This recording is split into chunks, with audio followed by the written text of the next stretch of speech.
we're going to talk about some external sharing with Teams and OneDrive and SharePoint, and look through some of the admin configurations we can do, and talk about some of the enhancements that are available. Again, as you've seen the slide, post on Twitter or the hashtag. Thanks for our sponsors and the support and the giveaways that they allow us to do to actually put this event on.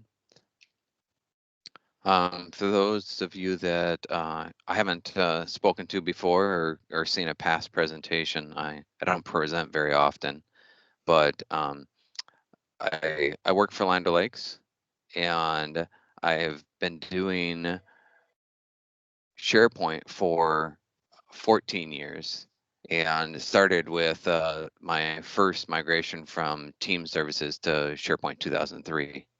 I started with the Teams, now Teams platform with LCS back in the day, and I've recently taken a new role that is going to allow me to focus a little more on the security aspect, doing identity and access management. And then you can reach out to me at any one of these informations as far as the email address or Twitter and my LinkedIn. I will share these slides with the group so that everybody can get access to it. I have a whole list of links of additional resources as far as an end slide, so that you get to any of the root information that I had found and discovered. So we're going to talk about shareable links first, and then what's new kind of to the user experience, how we can manage existing sharing, and then we'll look through some of the best practices for configuring your tenant with the policies that are available, and then we'll look at Office 365 groups / teams. And there's really the story around Teams is it sits on top of Office 365 groups, so we'll discuss that a little further. So to start with our simple sharing, and the reason I really like and I've encouraged my organization to go ahead and enable simple sharing, that anybody can use a link, is because you are keeping your data on your infrastructure instead of putting it on somebody else's, uploading it to Drop, uploading it to the Google Drive, or using email back and forth. And you're sending, just like Teams reduces the number of email messages you have for chatting, using SharePoint as a repository or OneDrive as a repository helps us reduce the number of versions that we're sending out over and over. You make an update to the slide deck, the person that clicks on that link to go get it gets to see the latest version, instead of, yeah, I had to make this one quick update. Here's the latest, here's the final. A lot of these slides that I have here for sharing in the diagrams are Rafael Lopez and Stephen Rice. They're both program managers at Microsoft. I seen their session at Ignite in 2019. They did it again in 2020 as a virtual event, and it's some of the best diagrams as far as how sharing is working and who's getting access and where they're at. So I'm going to go ahead and reuse their content so that everybody's on the same page and it's easy to digest. I was even being with using sharing for an extended period of time, and I do have to say that I'm a late adopter to using links. I really held on to that traditional SharePoint groups and permissions and leveraging the traditional SharePoint components. So the anyone link is going to anyone, and there is no requirement for you to have to authenticate or even use a one-time password code. You got the link, you have access. The aha moment I had with links, where I fought with links at first when you just use the default sharing inside of SharePoint, is that they're transferable, which means I got the link and I can transfer it to somebody else, right? We're already trying to enable, and I've had a long-term history with enabling the business users to use the tool set and not putting a whole bunch of restrictions and processes for collaborative content. Now, there are definitely times to do that where you want to secure certain sites or restrict them down, but a lot of times people just want to get something up and running so they can share some content and leverage the single instance and the communication component. So having it transferable is a good thing. And the other piece about it is that it's revocable. So yeah, I created this share link and you'll see it under access management, but I can revoke that at any time. So even though you have the key and it's transferable to multiple people, the owner of the content can revoke it at any time. And you do have to have the unique security key that is in that link in order to get access. So it does have some level of security, but not with anyone. Shareable links that are set to anybody, you can send them to anybody inside your organization or outside your organization. So it's a really easy way, same as doing an attachment or doing modern attachments where you're sending an email and you're automatically attaching a file, and Outlook prompts you now. It has prompted you for like 2 years on the web, but it's prompting you if you're using Office 365 Pro Plus on your desktop as well. Hey, do you want to just embed a link instead of embedding the attachment? And it's automatically setting share links in the back end for you.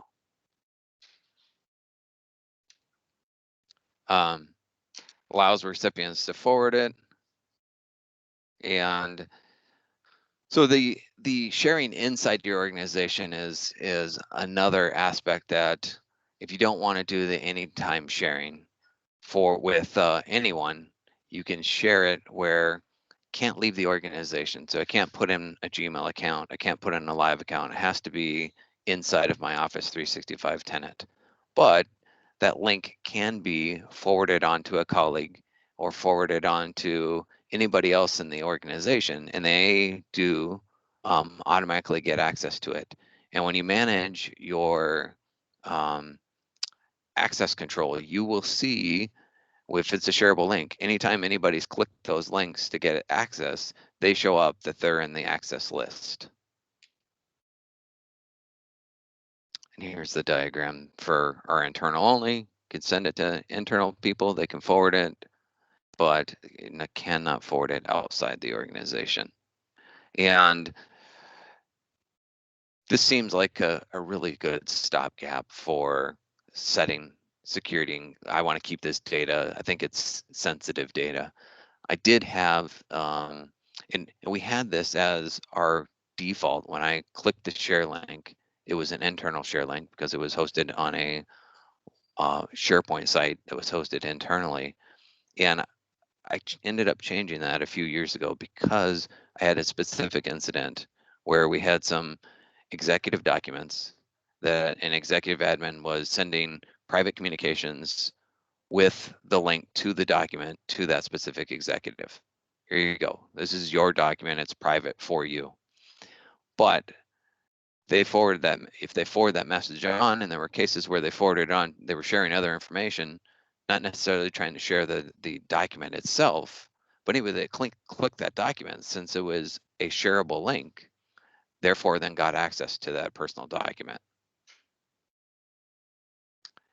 And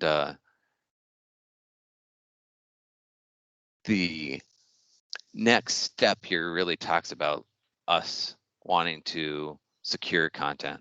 So secure externally or even secure internally with a link that it is for a single person. We're identifying the people that are actually going to get that content. It is still easy to identify them and send it to them. And that's classified as the specific people.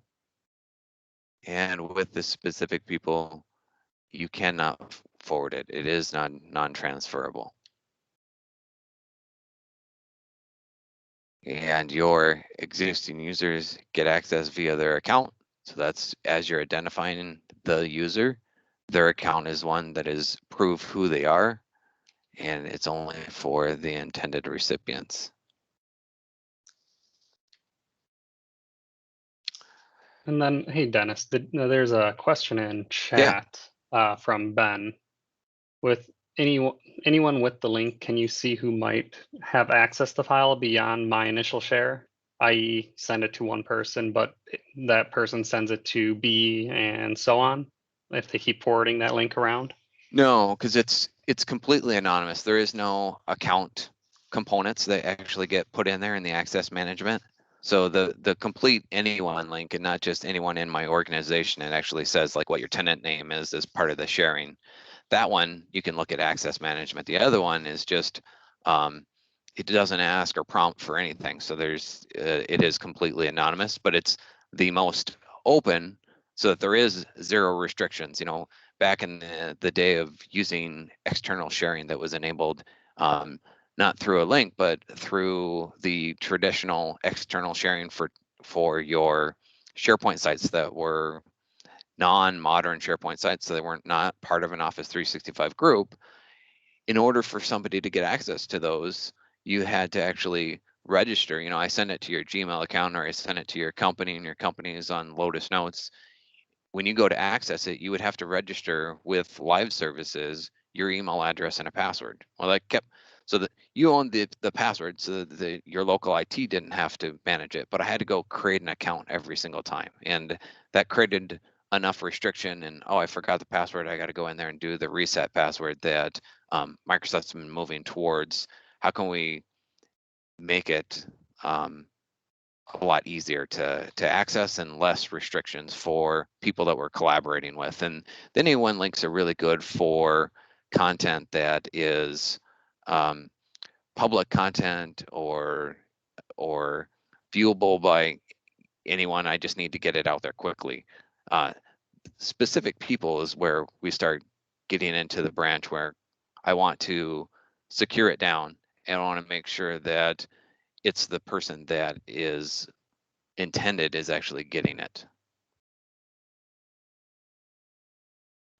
And it does do the share link with specific people, does that email verification, and we'll look at it later, but we have the ability to expire those verifications with these links inside of the sharing, or if you're sending to somebody that is a partner or vendor that already has a Microsoft account, whether it's an Azure AD or a live services account, it'll just use that account authentication that you own instead of using the one-time password, but makes it easier for onboarding.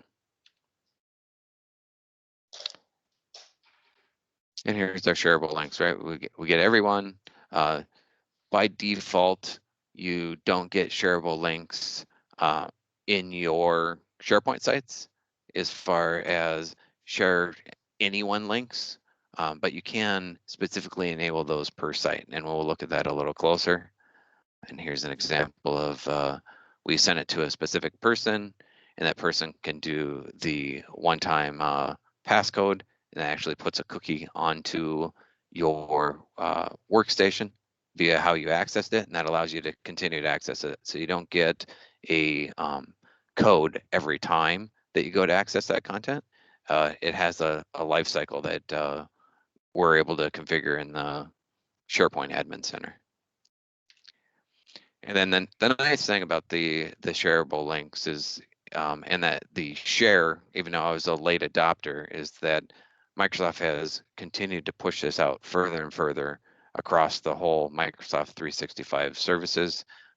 It's a lot more apparent and seamless in the web experiences, but they do have it in the desktop and mobile experience as well.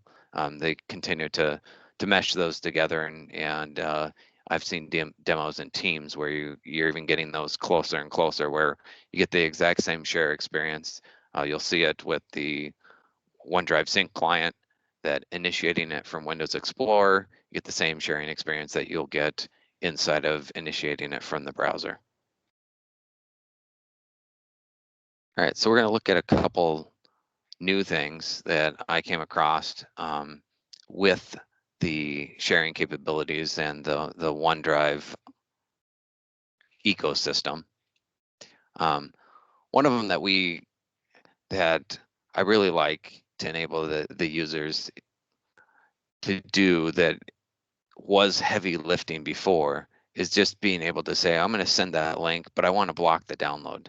I want to give you access to it, but I don't want to have you pull it down and make a copy. And you do have to uncheck the allow edit to do the block download.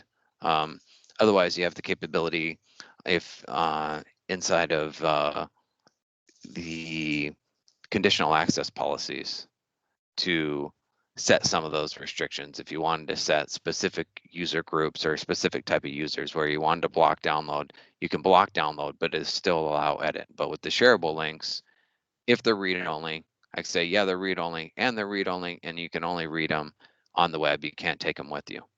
The other enhancement that we see here is where I want to actually allow you to edit, but I'm going to force it to be in review mode only. I want to control what changes are done.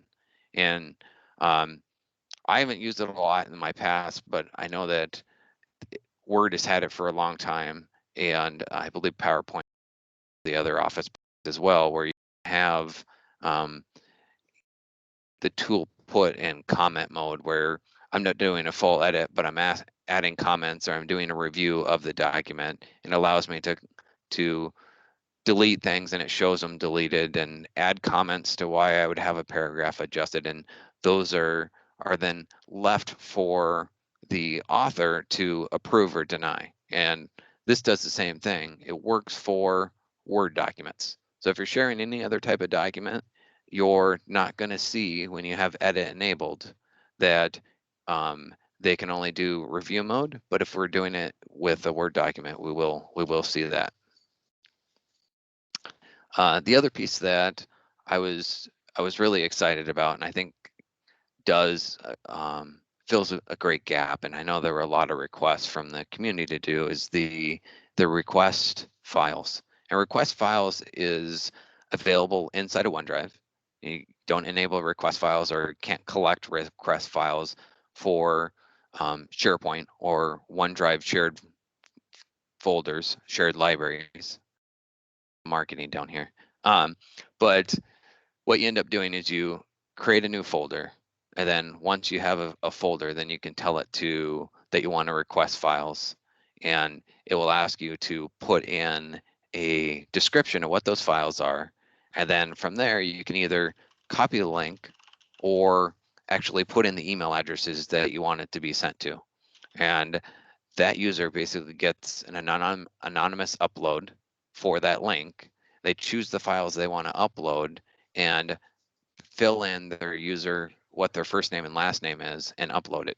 The great thing about this is, hey, if I'm looking to collect files for a request to have work done or proposals or bids on a job, or I'm just collecting disperse information from all kinds of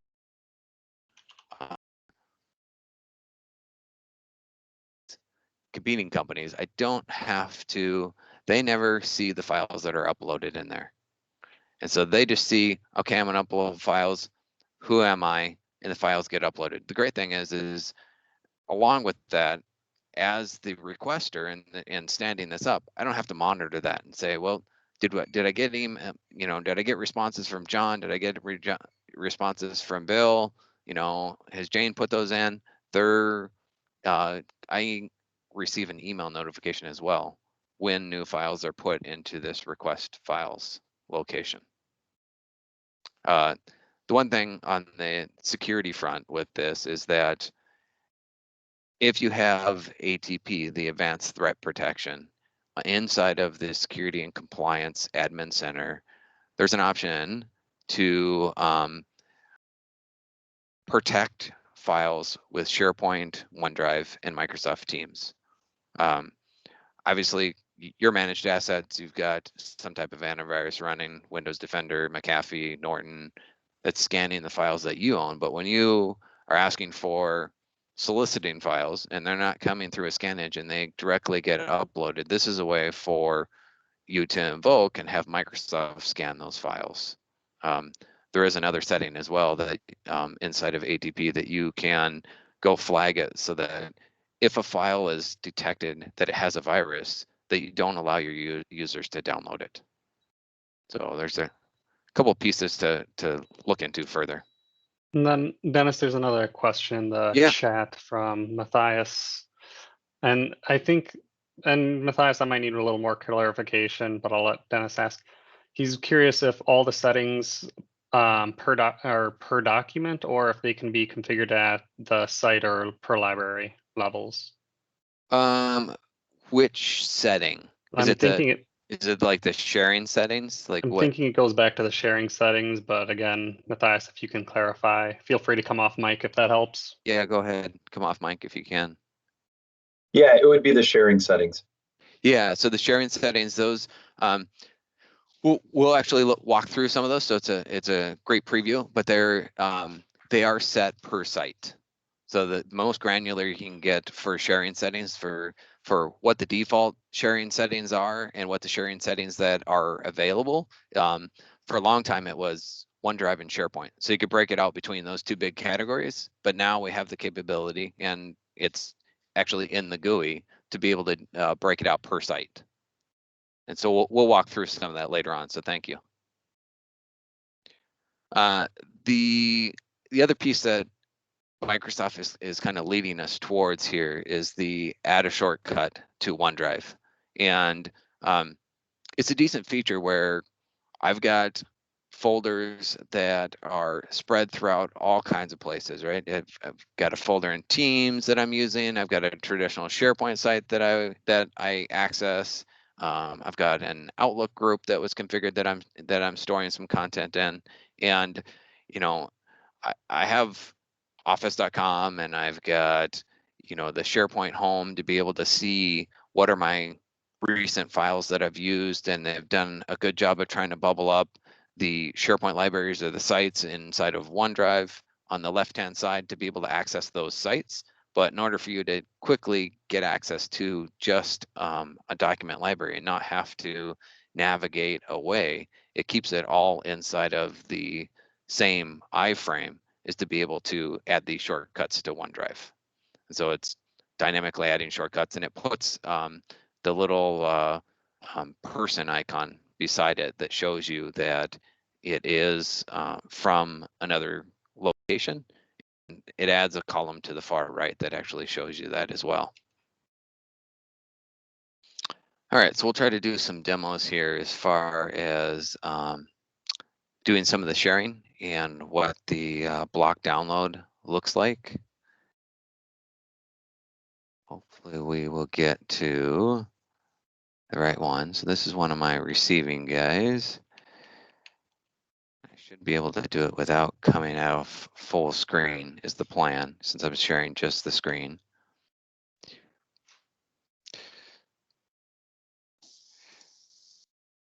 All right, can you guys see the browser window now?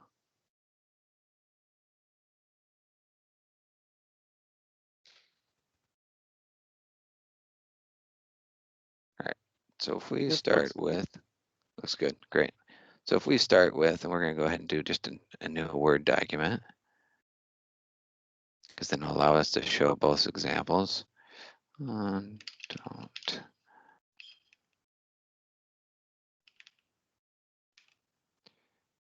Right, so as this renders, then we'll be able to name it and navigate back. There we go.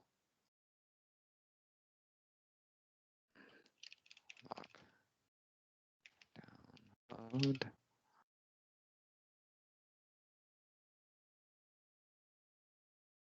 All right. We'll leave it. It's okay to be in document. So one of the pieces that we see here is like we just discussed, since this is a document library that I haven't navigated to before. I get this, I can add the shortcut to OneDrive, and it'll add it so that I can access it back, except I have accessed it in my testing. The other piece is I click on sharing, and since I'm in a SharePoint site, I'm getting share with anybody inside my organization. It's a Word document. So yeah, I want to share this with somebody in my organization, but I don't want them to actually edit it. I want them just to have review mode. So if we say, okay, Jane.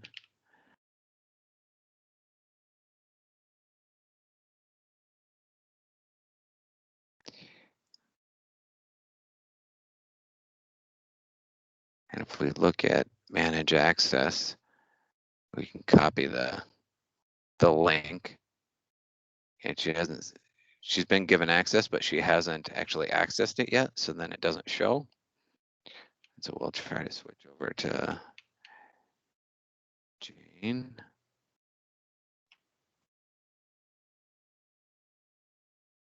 And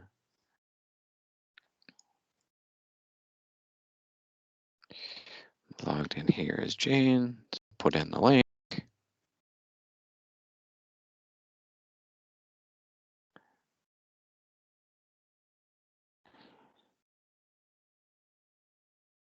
And Jane gets access to the document, opens up, and as it renders here, we'll see that we won't be able to actually drop it down into edit mode.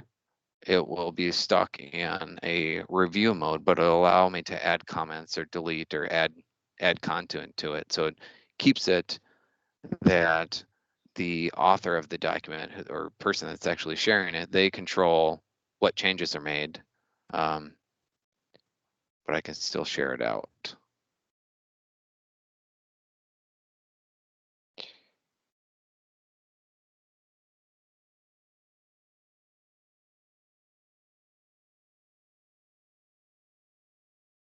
Oh, failed demo, because it should say reviewing and not allow me to do the edit.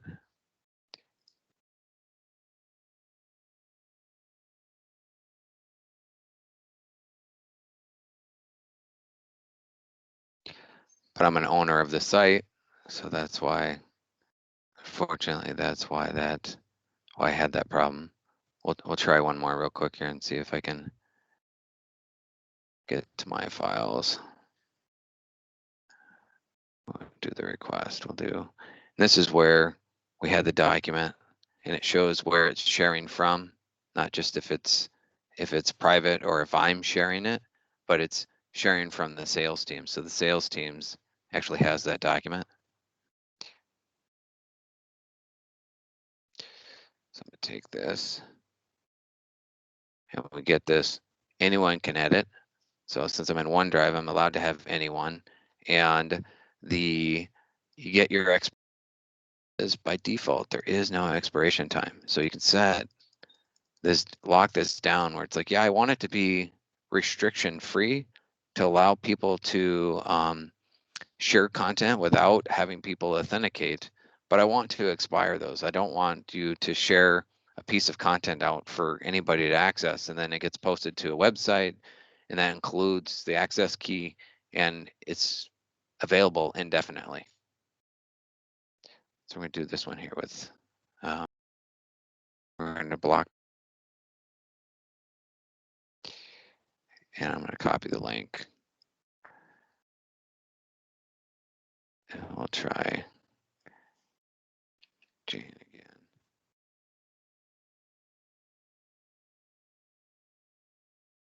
Because she's inside. I swear I tested these and they weren't this hard. I still like live demos. It really gives the real world experience of configuring and testing. Yeah, if you get it, so we're not you know, the tough thing about the live demo, right, is that how many browser sessions in which mode can I keep the cookies and the authentication separated? So that's That's the toughest piece.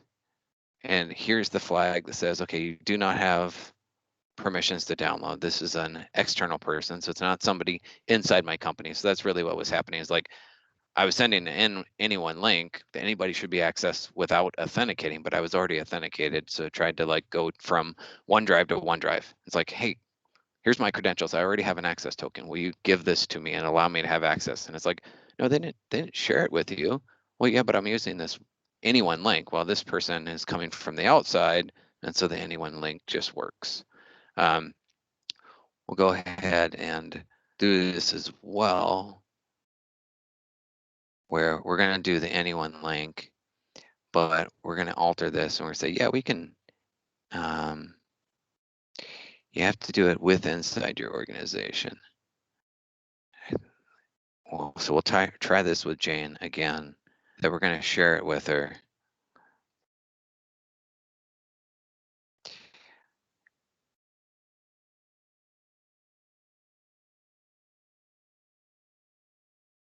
Here's our access management. And anyone, people external.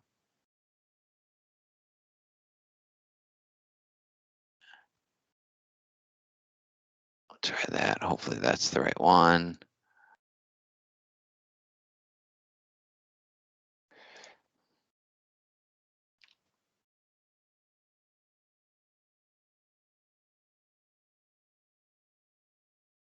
There we go. So this time, since the first demo I did, Jane was able to edit the document. She was able to edit the document because she was a member of the group. And we'll talk about this later on as well, but Office 365 groups as a foundation, Microsoft has really tried to simplify the security instead of, it takes 3 months for a new site collection admin to understand what the SharePoint permissions are and how am I using the default groups? Am I setting unique permissions? Am I following best practices for using security groups, or having to fight the Exchange team to use existing distribution groups that are security enabled, that either you're a member of the group and you can do almost anything you want, or you're an owner of the group and the few things that you can do that aren't a member is basically just control who's allowed to become a member of the group and a couple other options. So that shows us, right, that they're really trying to simplify that security, and that's where these shareable links for anyone links come in, is simplifying it, but simplifying it for people that are outside the organization as well, or inside the organization, and you want them to be able to share it with other people. If I shared it inside of, I sent you the link and you were inside of a team, great. When I send it to another person that's not maybe participating in that project, so they're not a member of that team, they don't get access. That's where that anytime transferable anyone in the organization links work well. So we don't want to keep sharing. We're going to delete this. And so it marks it as deleted. And the other thing is that you can insert comments, and I can't flip to edit mode. So I'm just stuck in reviewing mode. And if I click on RFP to go back, it's going to take me back to my OneDrive and show me, okay, what files are actually shared with me. Same experience they had as before. All right, so we'll try to get back to our presentation and move on to the next piece. This one I really like. It's not available. I stood up a trial tenant, and I looked at my production tenant as well, and I haven't seen it yet. It is starting to roll out, but I haven't seen it yet, which is a lot of times, right? And Microsoft has this story that they tell where it's like, well, I start with a file, and maybe I start with that in my OneDrive, and I ask, Jane, can you go review it? And I update it, and it's like, okay, this is really good. I'm going to maybe move it to a team and have the team collaborate on it. But I don't want to remove the permission that Jane or anybody else, my manager, has via these shareable links. So the move to is getting an enhancement, and that enhancement allows us to keep the same people that have access. And it moves the file, and what it's really just doing in the back end is moving the file and then resending out the links. So everybody that is in this list, if it was a very long list that you happen to share with, they're all getting new emails that the content was moved, and here's your new link to get access to it. It's not actually taking that secured that secured token that is with that share link and just moving it from one place to another. It is actually generating new ones. So people do know that. Don't go look for it in your OneDrive because they received an email notification. Helps you from having to like, yeah, I shared it with a whole bunch of people and then I moved the document, right? And all the sharing broke, and people that aren't in that team or part of that Office 365 group then lose access. The other one here, and I see this, I don't produce a lot of PowerPoints myself in my role, but people that do produce a lot of PowerPoints and are asking for feedback on particular slides, this is a great enhancement where inside of Outlook, and it does work in the clients, not just one that came to the web first. Even though the slide deck is a little old and I didn't remove the in the web first, is that you can grab a link to a slide and email that out to somebody to have them review it. And as the slide deck matures and things move around and you shuffle, that link will still work to that specific slide. So that's great. You sent me a link to the slide. I spent 15 minutes trying to find the exact slide you wanted me to review and validate that, the figures you had displayed in there are correct. Now I can click on it and get access to it right away. The other enhancement that I think is gonna help and was kind of that barrier to entry when I was very hesitant for quite a while of using shareable links, because the shareable links were adding another layer. It's like, oh, I got my SharePoint permissions and now I got this shareable link on top of that. How do I know, who has access and how do I tightly control it? And those capabilities, this manage guest expiration, and then it will be set at a tenant level as far as what the expiration is, and it will apply to new shares that are generated. But what it's actually doing is it's applying it not to guests that are invited to an Office 365 group or to your Microsoft Teams. It's actually to guests that are invited by the shareable links. So if I'm saying specific person or and inviting you as a guest into SharePoint via those shareable links, we're going to have expirations on those. The expirations start when you are granted the share, and we see here that Olivia got shared with, and then we added Tim later on. Olivia still, her time frame is expiring from when she was actually granted the share access. There is already, I've seen some PowerShell automation when I was looking for additional details on this, and through the UI where, hey, I added Tim. Oh, by the way, I see that Olivia's, she's 2 months into her 3-month expiration. I can go ahead and renew it. So you can renew it early. You don't have to wait for it to expire. As we've seen in the previous screenshot, it is going to prompt the owner of those sites that you have accounts that are going to expire, and they will lose access. I did reach out to Microsoft on this and ask them, because I really wanted to dig into and demo this, and it actually got delayed, and it's supposed to be starting to get deployed in December of 2021. So, or not December of 2021, in January. So we should see it in a couple months that it'll start rolling out, and I expect to see it in the message center soon, that what the deployment timelines are. All right, so we're going to look at some of the managing external sharing, which is what Matthias had asked about. and there's 4 groupings here. Who can share to external users? External users can be shared with, and then we'll just get right into the meat of it. So anyone sharing external. It's the default configuration for both OneDrive and SharePoint that, or for OneDrive, is anyone can share external with those anyone links and not just the anyone in your organization. We can set a restriction on that and say that we want just specific people to be able to share external and not everyone. And those are actually configured through the SharePoint Admin Center.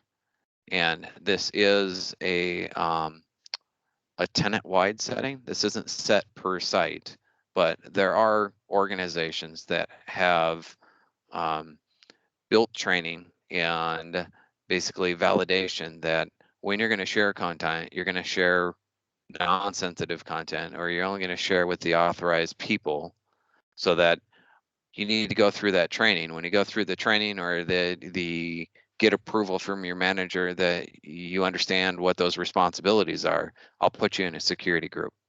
So this is where you lock it down.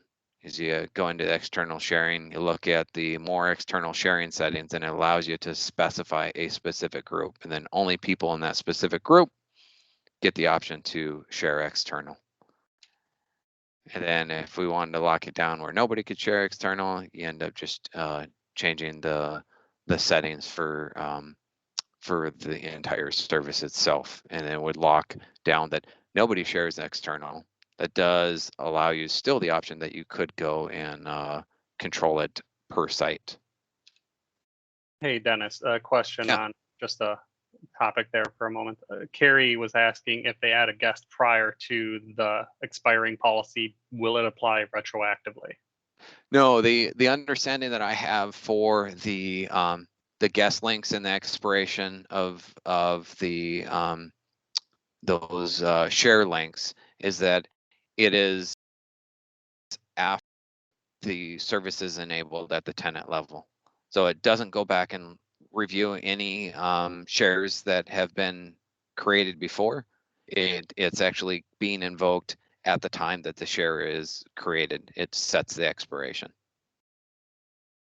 So if you wanted to, like, yeah, that's great, I really like that we can audit and have expirations happening, you'd have to go back and basically review what share links that you currently have and revoke them and resend them, and then that would start that expiration period. And again, that's the notes that I have on how it's supposed to work. I'd seen it presented before, and then I reached out to Microsoft because I wasn't able to actually get my hands on it yet. Awesome, thank you. Yeah. All right, so then this is controlling where we can share with and which options we get in specific domains. It's kind of just open to everyone, the diagram, but this is where we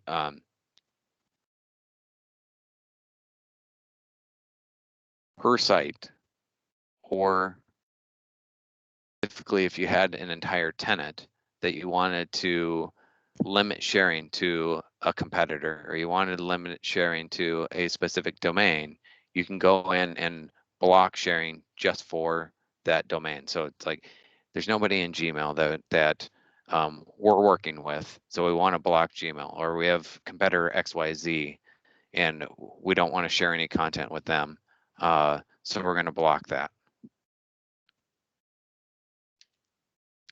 And we see here, this is what it looks like. Still share with everybody else, but if you put in anybody with the Fabricam, then it's going to be blocked.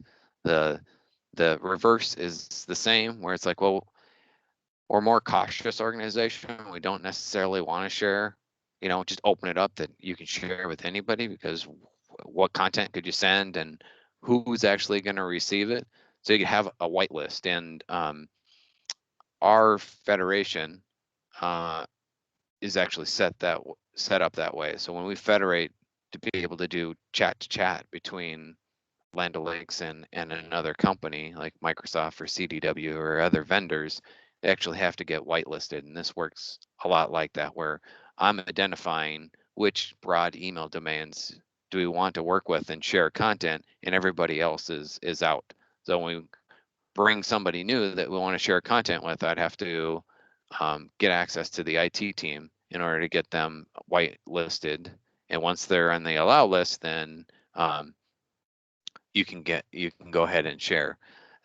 I've seen this, and I've actually used it, that it's much more powerful to do this at a per site level, where I'm not restricting everybody and having to receive all those controls, but I have a site that has highly secured content, and I want to make sure that we're only sharing with the intended people that we're storing that content with. And this is a great way to go ahead and restrict that. All right, so let's go ahead and look at setting some of these settings up. And I think, yep, this is the right guy. So then we go and we look at our SharePoint Admin Center. We're look at our active sites and grab one of our sites here. I'll say Project B. And then inside of policies, we get external sharing. And specifically what we're looking at is we're going to limit and we're going to block. Okay, I'm okay with anybody else, but you know, all of our competitors are in Gmail. They've all got Gmail accounts. So we're going to make it so that they can't share with Gmail. And so if I take this,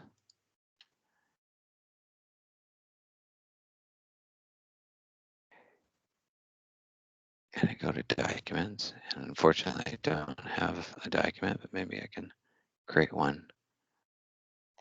Since we've used Word a few times, we can create a Word document. No, Gmail.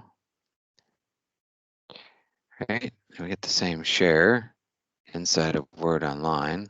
I say, well, a specific person, it's okay. We'll just do Dennis Alexander at Gmail.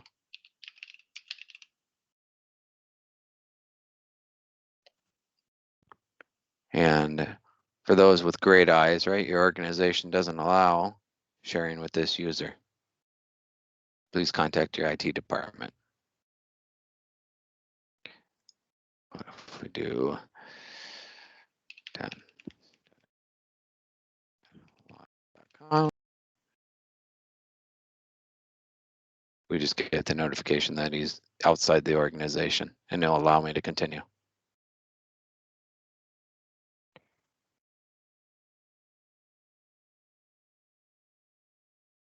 All right. I think that's all we had for. We'll look at some more of those configurations as well later on.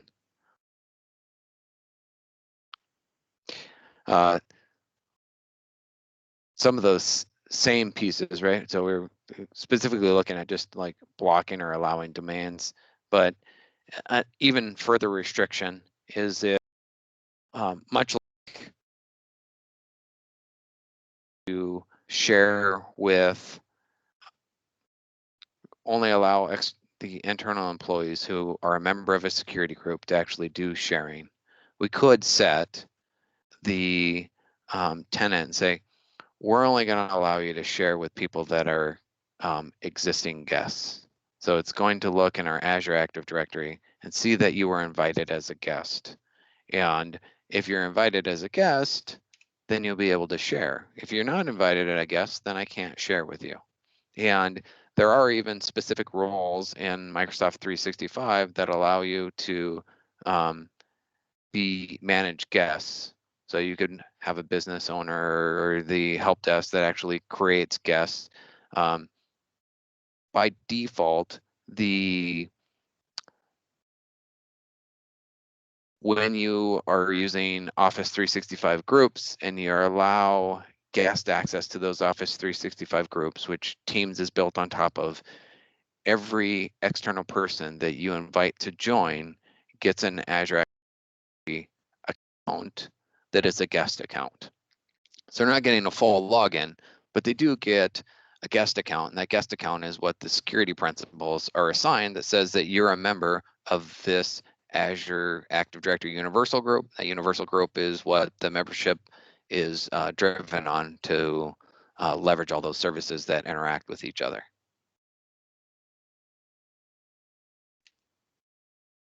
Okay, so what can be shared externally? And there's some great capabilities in locking it down to specific libraries or sensitive content, but they're a little more in depth than what the amount of time that I had to create this presentation allowed me to dig into.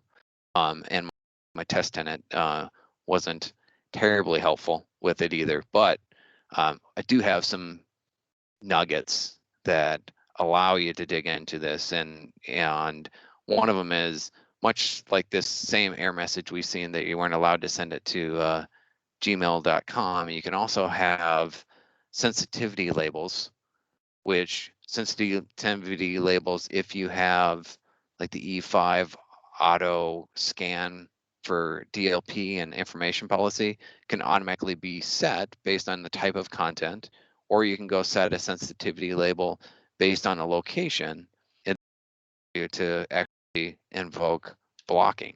And so here's a screenshot of, what type of file is it, or what's the sensitivity label, and then I want to actually set restrictions to what sharing is happening. And then on top of that, there's another layer of capabilities, and I've got links in the back end that you guys you get this advanced, you can start digging into this and saying, yeah, we really want to do that. And we have sensitivity labels assigned to our sites, and we have sensitivity labels being scanned by DLP and actually setting those. Once you've got those prerequisites, which there's a significant amount of IT investment and change management and definition that has to happen to get your organization that mature. But once you get that mature, then you can leverage the tooling inside of the Office 365 to not just block what the sharing is, but then you can also set restrictions, because the sensitivity labels and information protection is the old RMS, which allows you to the rights management server that allows you to say that you can't print it and you can't forward it and you have to be online. And when the label, after the label is applied, how long does it viewable? So there's a lot of power, and it's really assigning use certificates. But when you're invoking that much power and you're actually encrypting a file, it does add time, because you have to go check in and get a certificate for your machine in order to be able to access it. And there's add-ins in the client and in the browser in some cases that you have to have this version of Office in order to pull it all down, or have a client that's deployed. There's a sensitivity label RMS, or information rights management client, that runs on the desktop that knows how to handle those certificates and life cycles. But you can have just a sensitivity label and actually just manage what the sharing is. And here's an example of, when you've matured to that degree, what you could do. You could find documents that have, I know I had a specific request from R&D. Okay, we've got products, and as we're developing products, if there's any document that has any of those internal code names in it, I want to make sure that it's not shared externally.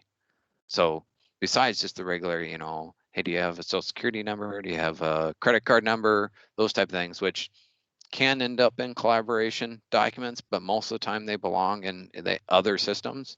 But the code names for research and development or content that that is sensitive based on its location would also allow you to do and set these controls.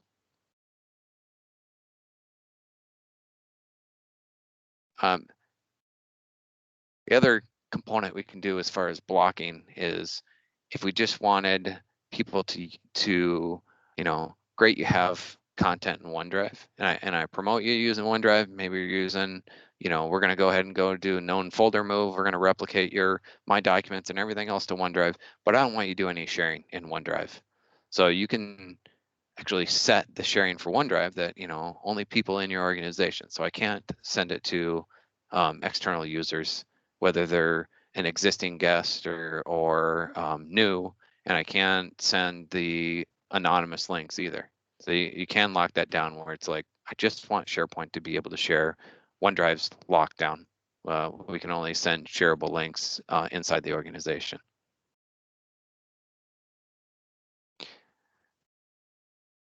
And now we're on to managing external sharing. And this is where we'll look into it a little further as far not just blocking domains, but some of the default settings and the recommendations that I've came across that we're leveraging when to choose to go ahead and have a default of edit or a default of view or which share when I click share actually shows up. And that's where I talked about at the beginning of the presentation where we had the executive content that was sensitive just to them. If the default share was a specific person, they wouldn't be able to forward that link because the specific people is non-transferable. And here's your share icon, it's everyone and it's view instead of everyone and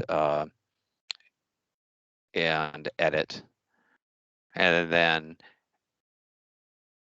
newer to the UI is the ability for you actually to control this. And this is even controlling anyone links, where out of the box, I'm only getting anyone links from OneDrive, but I could have specific OneDrive shared libraries, which is the new marketing term from Microsoft for your SharePoint site collections or your Office 365 groups, where I want to allow for anyone, but I want to set expirations on them. So they are going to expire.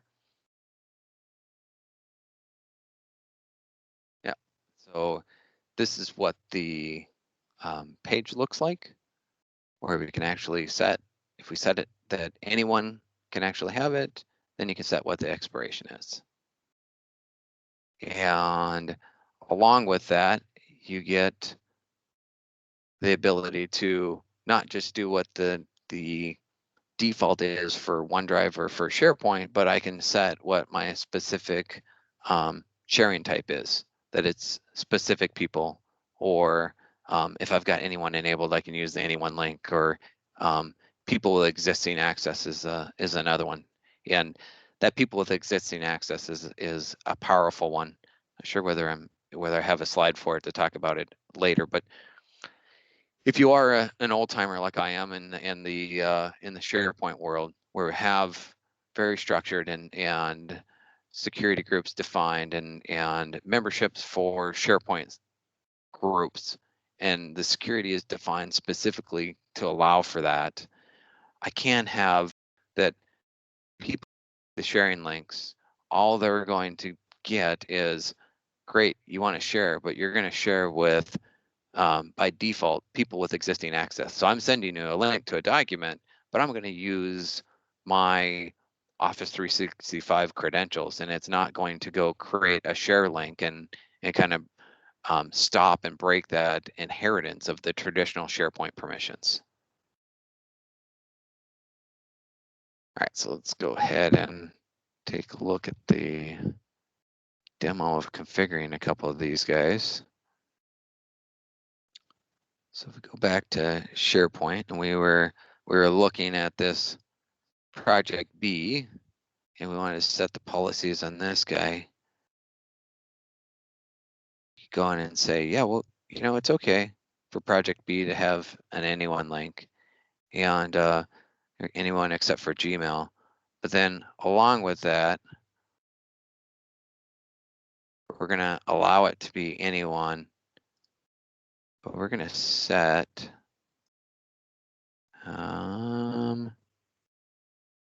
where is anyone? Where is my, maybe I have to undo the advanced, because there should be.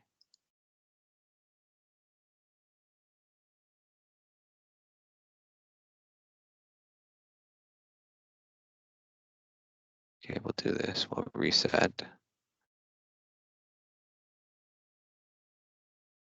Not limit the domain. It's, well, let it update here and see if we can get it to, here it is. Because it was limited by domain, didn't have anyone enabled. We weren't seeing this expiration. We're gonna say, okay, we're only gonna do 1 day. And so project B gets 1 day, but then the sales team, their content, their cycle is a lot longer, right? They're not just sending it out right away. So we're gonna go ahead and do the same thing with these guys, except we're gonna give them 60 days. So this isn't like renewal or evaluation of, it's going to ask you to reset it. It's just going to, I think I already had project B open, but we'll open it again. It's going to just limit it. So when I go to a document,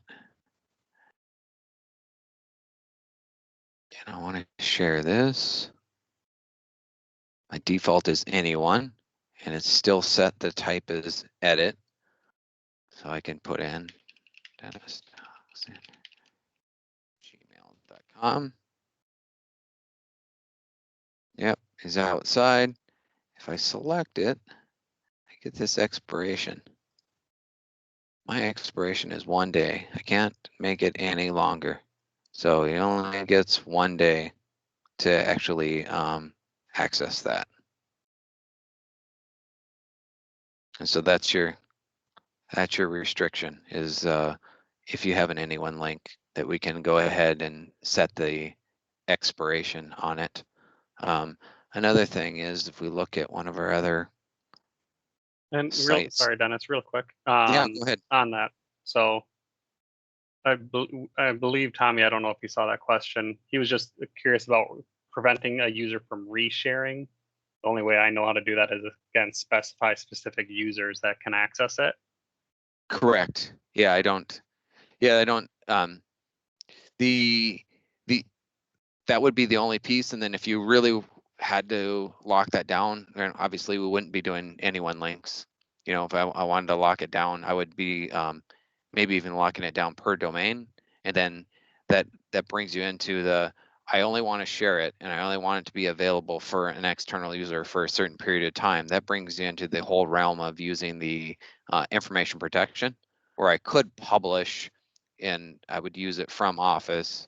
I could set a sensitivity label, and that sensitivity label could have an automatic expiration on it. So, yep, I set it. I don't have to say specifically who it is, but it just expires. It doesn't expire for the author, but it will expire to anybody that you sent it to. But the person that receives it has to be able to have that client to basically, and a guest component to be able to get a use certificate from your tenant. So it's a lot harder. So the path of restricting who is allowed to share is where you would go, and it doesn't stop you from, I shared it and it expired, and then I'm going to share it again. But it is a unique token every time. So I can't take, the link that expired yesterday and in a week access it. I'd have to get a new link sent to me. And then Dennis, I just want to give you a heads up on time. There's about 10 to 15 minutes left. Okay. Awesome. So same thing here, right? Except we do have the option to actually lock it down where I just want you to have view. This doesn't restrict them from being able to select edit, but if I just click the share, then it's going to automatically just use the view. All right, so let's look through some of our admin consoles.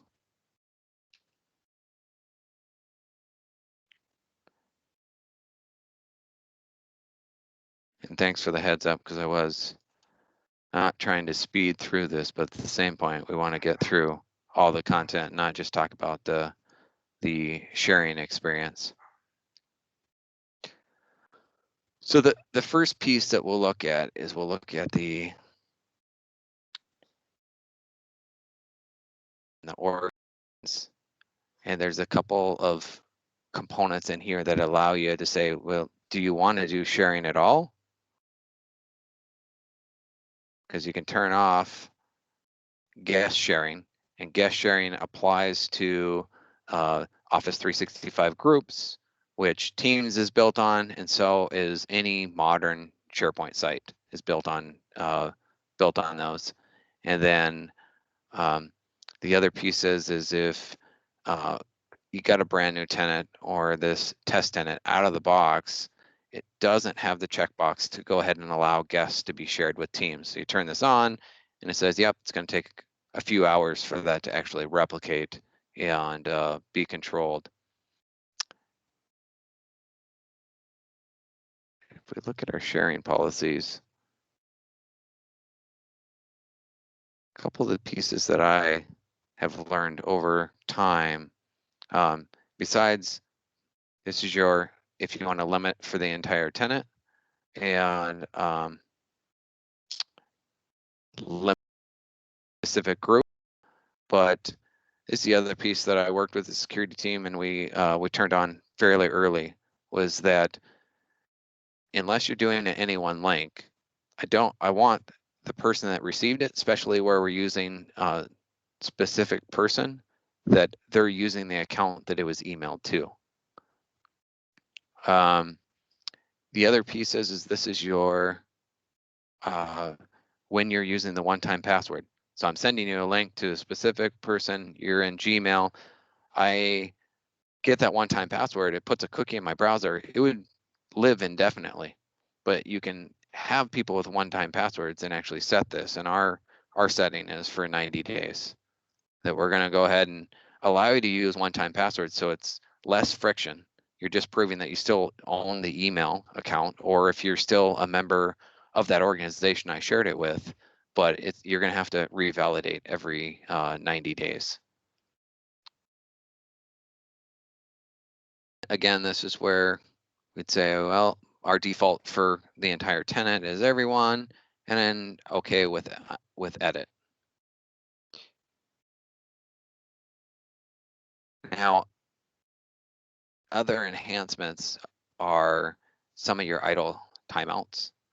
So you can set this, and this doesn't set a conditional access policy, but it can be done through conditional access policies as well, is that you want to set how often sessions are timed out, so people have to revalidate. So I don't log into a browser and it ends up staying connected forever. Microsoft has a stance on this that it's kind of a balance. How often do I want people to knee-jerk password or have to validate that it's still them, but I don't want to leave a session hanging forever. You know, there's a white paper that's been published on that, and because they have times that are as long as 90 days that you'll have an active session that just keeps renewing itself as you're using it for 90 days. And conditional access policies, which is part of the Azure Active Directory, as long as you have a P2 Azure AD license, allows you to say, yeah, I want to do timeouts, but I only do, you know, those timeouts for machines that are not network. Azure Hybrid joined. The other components we can look at here are in Dennis, one OneDrive. other question real quick before we move go on. ahead. From Sean, allowing users in allow only users in specific groups to share externally, and some of the other options that you were showing in the admin center Yeah. and not the OneDrive admin center. Can those be assumed that anything said in SharePoint would also apply to people's OneDrive sites? It's a muddy water, so you'll have to test. Test I and don't find out. have I don't have the exact answer whether this locks it completely down for both of them, because I have seen where some of the settings bleed between OneDrive and SharePoint, and other ones don't.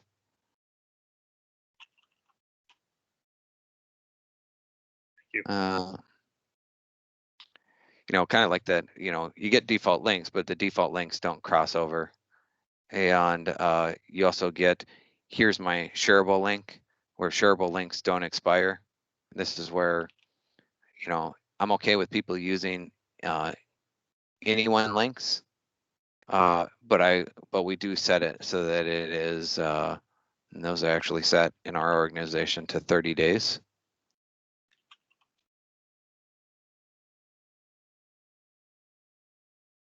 Perfect. Thank you, Dennis. Yep. And about And at most 10 minutes. Yep. I want to give people a few minutes between the next session and get some information in here.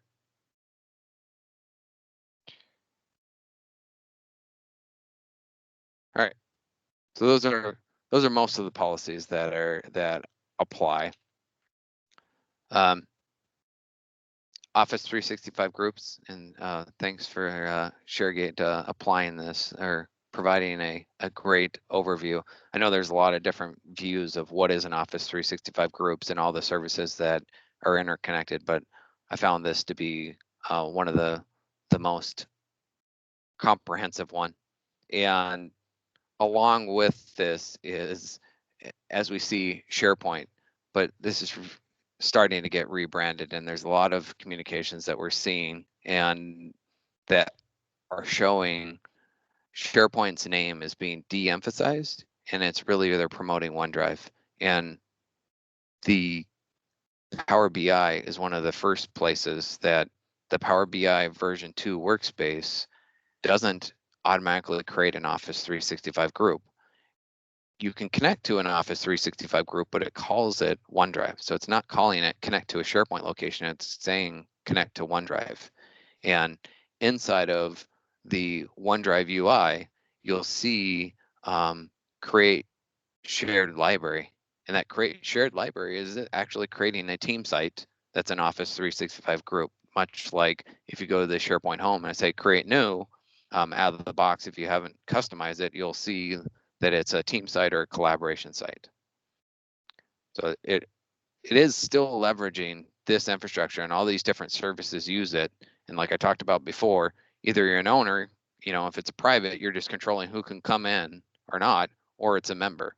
And becoming a member of an Office 365 group or Microsoft Teams does give you a guest account in Azure Active Directory. All the shareable link components that we were looking at before is actually held in SharePoint. And so that's I really looking forward to that expiration of shareable links and guest links, because those are being expired inside of the SharePoint repository or OneDrive. And then you manage the expiration of your guests in your Office 365 groups through Azure Active Directory, which they're actually generated from. And being a guest or being an owner, there are a couple of restrictions here as far as like what members and groups that are automatically and adjust any of the memberships for the default document library. Even if you are very fond to using SharePoint permissions, leave that one alone, because all the existing services expect to be able to access that, because everything that is stored that's a collaboration document in Microsoft 365 is stored in OneDrive or OneDrive shared files.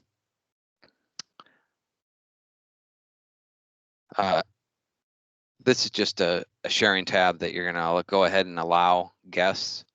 So you're not doing that highly controlled, that you've delegated the role and somebody's creating the guest for you.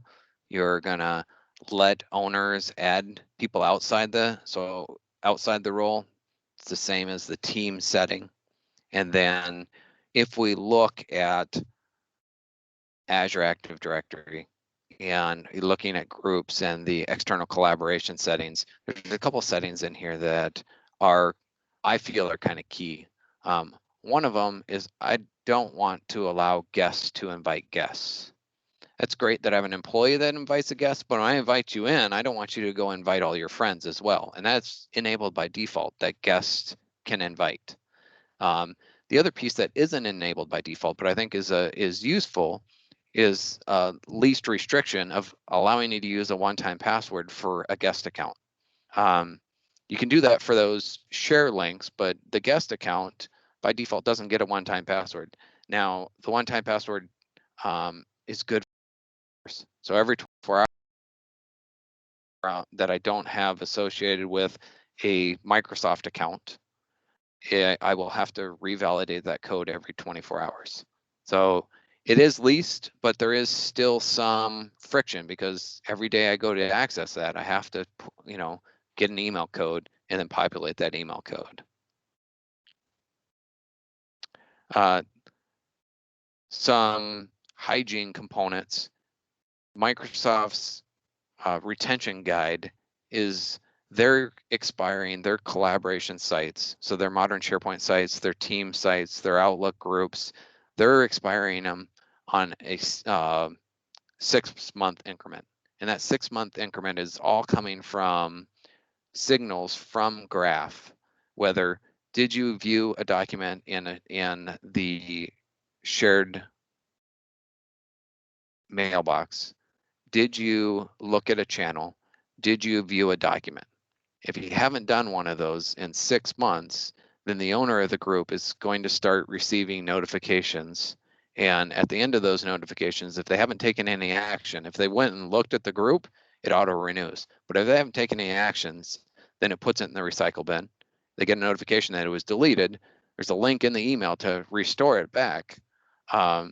Or you can call IT and they'll restore it back, but you keep it for 30 days. But this is a great way to, I'm ad hoc standing up groups to work on something, and I'm not necessarily cleaning it up because I'm not getting penalized by creating a new group. And a lot of organizations have built processes to control that, so you don't create so many groups. This is a way that you get out of the box to be able to just to say, yeah, if you're using it, go ahead and keep it. Or if you're viewing it or editing it, it's the entire group, not just a file.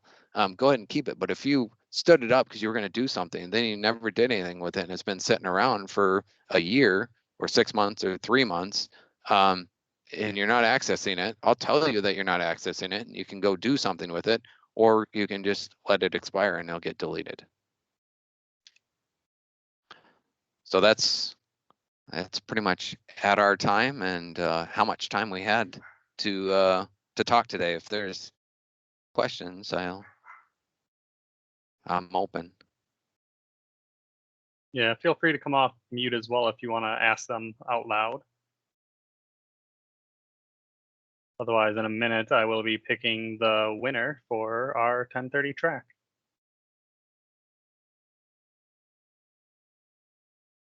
Well, Dennis, thank you very much for presenting.